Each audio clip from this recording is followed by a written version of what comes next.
Во традиционалните финансии постои така наречен бул циклус од 3 до 6 години. Историски гледано, во последните 25 години, според сите аналитичари, бул маркетите траат просечно од 3 до 6 години. И сега, што значи тоа?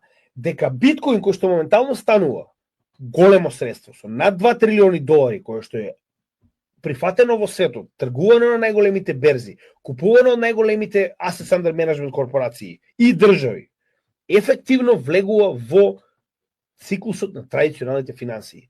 Дали тоа ќе го видиме, останува да ни го покаже тоа самиот циклус до крајот на оваа година. Но како и да е, пак ќе напоменам, ова е една од главните работи кои што мораме да ги земеме во предвид.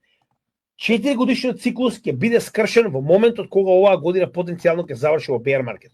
Сите овие што се чешаа bear market, ако сега почнал bear market, ефективно вие не сте имале 4 годишен циклус. И ефективно тоа ќе биде крај на истиот. Се разбираме?